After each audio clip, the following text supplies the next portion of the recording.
Hi guys, welcome back to my channel. कैसे हैं आप सब? आई होप आप लोग ठीक होंगे। मैं भी बहुत अच्छी हूँ।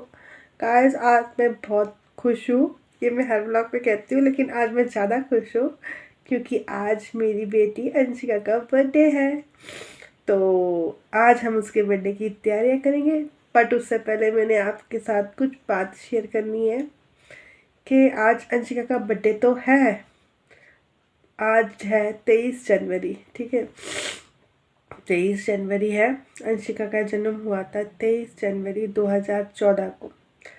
तो आज मेरे लिए बहुत बड़ा दिन है, 23 जनवरी के दिन। बट आज ही का दिन हमारे लिए बुरा भी रहा है। वो क्यों बुरा रहा है मैं वो आपको बताऊंगी कि आज का दिन मेरे लिए एक तरफ तो बहुत खुशी वाला दिन है क्योंकि आज मेरी बेटी का जन्म हुआ था, और दूसरी तरफ बुरा क्यों है ये मैं आप सबके साथ आज शेयर करूँगी। प्लीज़ सपोर्ट कीजिएगा, ठीक है। आज के दिन गाइस, जैसे कि मैंने आपको बताया कि मैं अंशिका की मम्मी बनी थी। एक औरत के लिए बहुत बड़े सौभाग्य की बात होती है जब वो एक माँ बनती है। उसका एक दूसरा जन्म कहते हैं कि उस औरत का दूसरा जन्म होता है जब वो माँ बनती है। 2014 में अंशिका पैदा हुई थी और उसी के 2 साल बाद मेरे पापा की डेथ हुई थी। आज ही के दिन 23 जनवरी के दिन रात के 8:30 बजे शिमला में, IGMC हॉस्पिटल है शिमला में, वहाँ पे हुई थी। मेरे को आज भी वो दिन याद है। दिन याद कैसे नहीं होगा, ये ज़िंदगी भर मरते दम तक साथ रहेगा दिन। मैं अब बैठी अपने घर पे, यानी पंचकुला में रहती थी उस टाइम पे। पंचकुला में थी मैं उस टाइम, किराए के मकान पे रहते थे हम। उस टाइम मैं अपनी बेटी का बर्थडे मना रही थी। घर में गेस्ट थे, मतलब इतना धूमधाम में ठीक ठीक ही था। मेरी छोटी सिस्टर भी थी, आई हुई। वो एक्चुअली वो एक दिन पहले पापा के पास थी शिमला में, और उसी दिन बर्थडे के दिन वो दिन में पहुंची थी। और मतलब बर्थडे से एक दिन पहले मेरी पापा से बात हुई थी 22 तारीख को।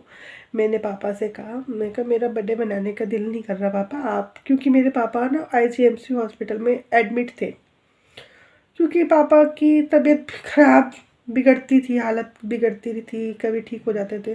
तो इस वजह से कभी कभी उन्हें हॉस्पिटल में एडमिट रहना पड़ता था। तो मैंने इस चीज़ को ज़्यादा सीरियस नहीं लिया था। मैंने सोचा कि चलो 1-2 दिन में ठीक हो जाएंगे तो डिस्चार्ज हो जाएंगे। मेरी एक दिन पहले, जैसे मैंने आपको बताया, बात हुई थी 22 तारीख को कि पापा मेरा बर्थडे मनाने का दिल नहीं कर रहा है। तो पापा ने मुझे क्या कहा, नहीं आप तुम बर्थडे बना, कोई बात नहीं, दिन में ऐसे करना, रात को मत बनाना। मेरे पापा ने मुझे ये बात कही थी कि रात को मत बनाना, ऐसे कर तो दिन में मना ले, दिन में गेस्ट को बुला लेना। तो फिर मैंने बोला नहीं पापा, दिन में तो लोग आते भी नहीं है, सब बिजी होते काम में, तो दिन में तो कैसे बनाना, शाम को रात को ही बनेगा बर्थडे। तो वैसे मेरा दिल तो नहीं कर रहा क्योंकि आप हॉस्पिटल में हो। लेकिन मेरे पापा ने कहा नहीं नहीं तुम मना ले, ऐसी कोई बात नहीं है, तुम मेरी चिंता मत कर, मैं बिल्कुल ठीक हूँ, तुम बर्थडे सेलिब्रेट करो, मैं नहीं आ पाऊँगा, तो को पता है मैं बीमार हूँ, कैसे आऊँगा। लेकिन कोई बात नहीं, दीपू आ जाएगी, दीपू को मैं भेज दूँगा। दीपू मतलब मेरी छोटे सिस्टर। तो दूसरी सिस्टर तो वहीं, नितिका तो वहीं रहती है ना, वो पापा के साथ वहीं थी, वहीं पर घर पे थी। उसका हस्बैंड था पापा के साथ हॉस्पिटल में, और भाई था मेरा साहिल, वो था।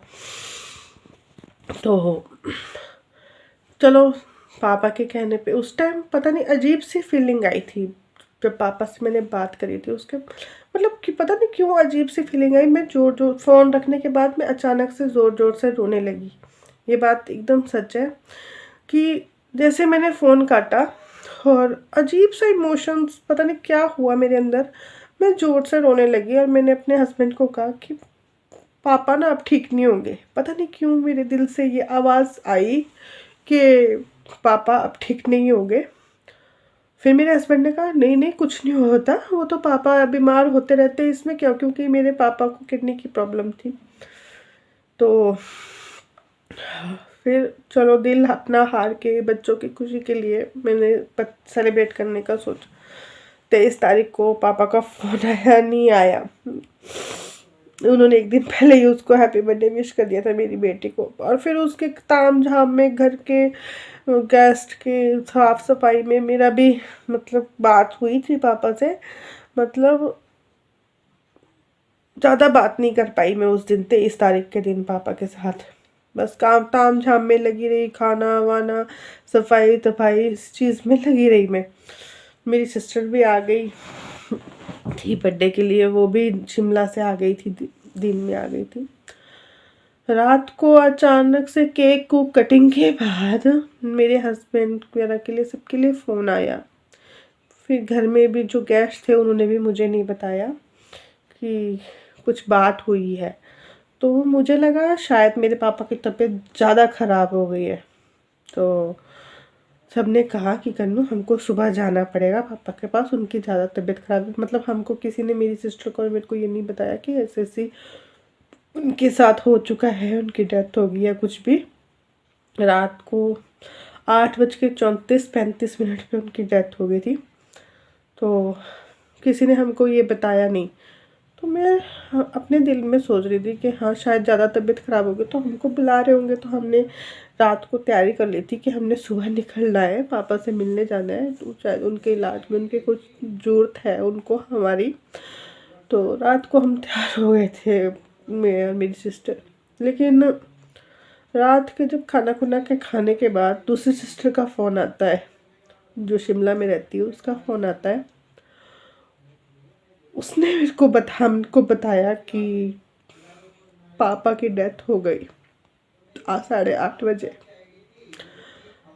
जब ये सुना मैंने और मेरी सिस्टर ने, तो घर में ना जैसे चीख पुकार होती है ना, मतलब रोना धोना शुरू हो गया।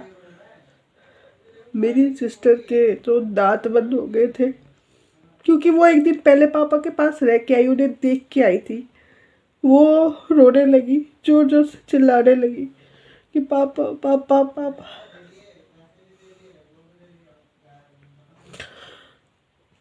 वो दिन मैं भूल नहीं सकती हूँ, क्योंकि एक तरफ मैं अपनी बेटी के केक कटिंग कर रही थी और दूसरी तरफ मेरे पापा अपनी ज़िंदगी की सांसों से लड़ रहे थे, अपनी ज़िंदगी को बचाने की कोशिश में लगे हुए थे।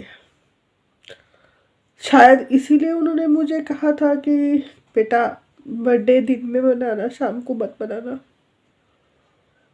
हम लोग रात भर ऐसे ही रहे। थोड़ी सी आँख लगी, आँख लगने के बाद एकदम से ऐसा लगा जैसे कुछ हुआ। मेरे को किसी ने आवाज़ लगाई उसी रात में, जैसे रोने धोने के बाद थोड़ा जैसे रिलैक्स हुई, थोड़ा आँख लगी थी, ऐसा एहसास हुआ कि कुछ हुआ। आवाज़ लगाई जैसे कि पापा ने आवाज़ लगाई हो।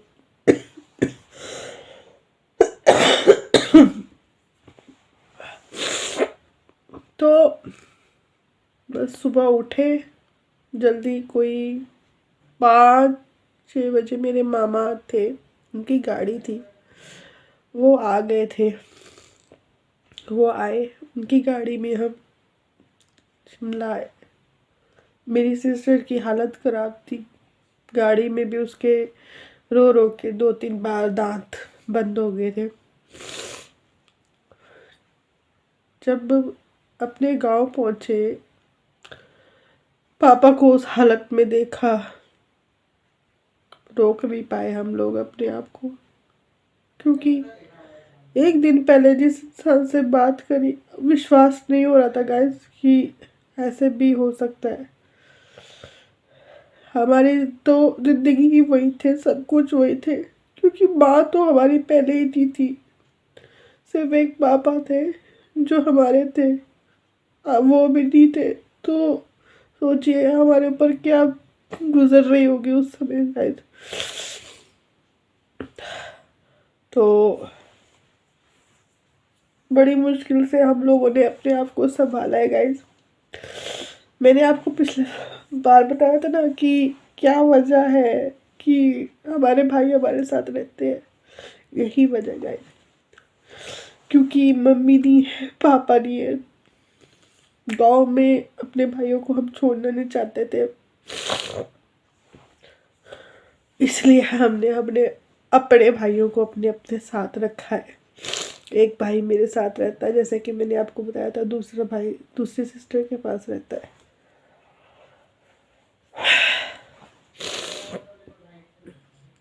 जिंदगी ना इंसान को बहुत कुछ सिखाती है गाइस। आज के दिन पे मुझे ये समझ नहीं आता है कि मैं अपनी बेटी के बर्थडे की खुशी मनाऊं कि अपने पापा के जाने का दुख। लेकिन मेरी सिस्टर्स ने मेरे को बहुत सहारा दिया। उन्होंने मुझे बोला ये भगवान की मर्जी है, इसमें इस बच्चे की कोई गलती नहीं है, इसलिए आज के दिन को हम एक अच्छी याद की तरह मनाएंगे और सेलिब्रेट करेंगे। अच्छी याद की तरह अच्छी चीज़ें सोच कर सेलिब्रेट करेंगे, पापा की अच्छी यादों के साथ इस चीज़ को सेलिब्रेट करेंगे। जिंदगी में ना गाइस माँ बाप की हमेशा इज्जत करना, क्योंकि जब माँ बाप नहीं होते हैं ना, वो चीज़ जिंदगी में सबसे ज़्यादा खलती है। एक हम लोगों को, आपको मैं बताऊं कि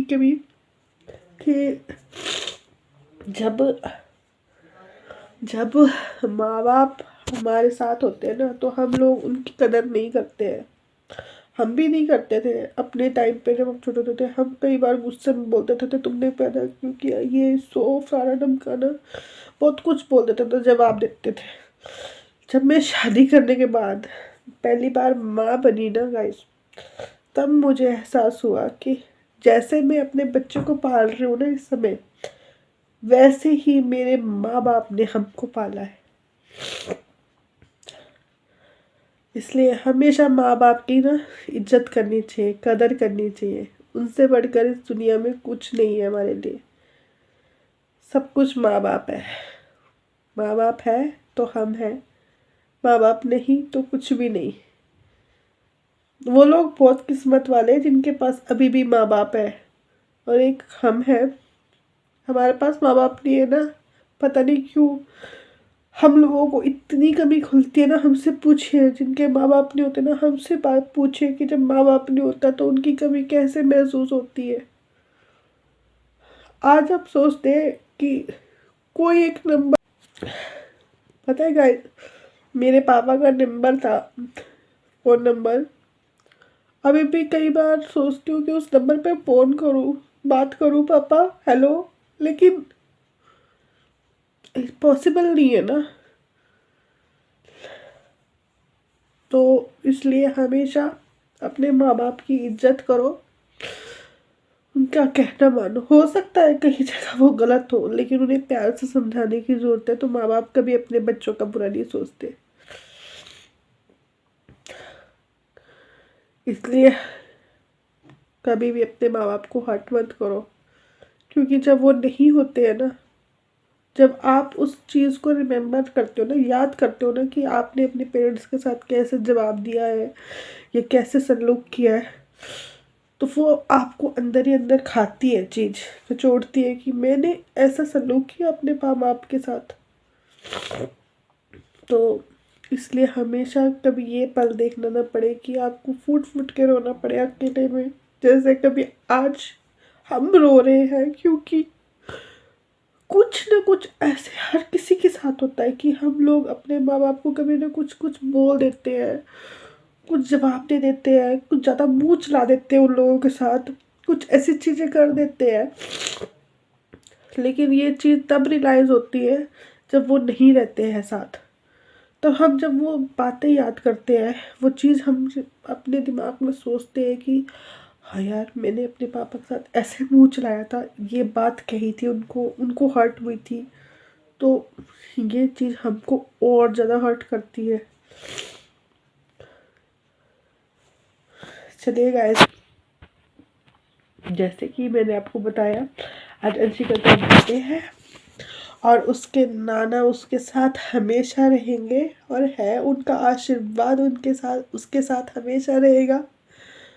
तो क्योंकि एक अंशिका ही है जिसको उसके नाना ने देखा है। अंश को तो उसके नाना ने देख भी नहीं सके वो, लेकिन अंशिका को उनका आशीर्वाद भी मिला है और वो उनके साथ रही भी है, उनकी गोदी भी बैठी है, उनके साथ खेली है, हर चीज़ मतलब उनके घर साथ गई है। तो अंशिका के साथ उसके नाना है, भले ही आज के दिन उसके नाना की डेथ हुई हो, लेकिन उसके नाना उसके साथ हमेशा रहेंगे। आज उसके बर्थडे के दिन भी उसके नाना को उसके साथ उसकी ब्लेसिंग्स है। सो प्लीज़ गाइस, आप लोग भी मेरी अंशी के लिए ब्लेस करना कि वो हमेशा खुश रहे बस। Thank you guys, bye. और हाँ, अपने पेरेंट्स के साथ कभी भी बुरा बर्ताव मत कीजिएगा, उन्हें हमेशा खुश रखिएगा। बाकी अपनी स्टोरी के बारे में आपके साथ फिर बात करूँगी कभी, ठीक है। चलो, अब मैं बस टाइम नहीं है, अभी अंशिका आती होगी केक लेके, फिर मेरे को हल्की बहुत डेकोरेशन तो करूँगी ना उसके लिए, ताकि वो खुश हो जाए। ठीक है गाइस, चलिए ठीक है फिर, बाय बाय। अब मैं जो डेकोरेशन करी है उसका ब्लॉग भी दिखाऊंगी आपको मैं, ठीक है। Bye bye.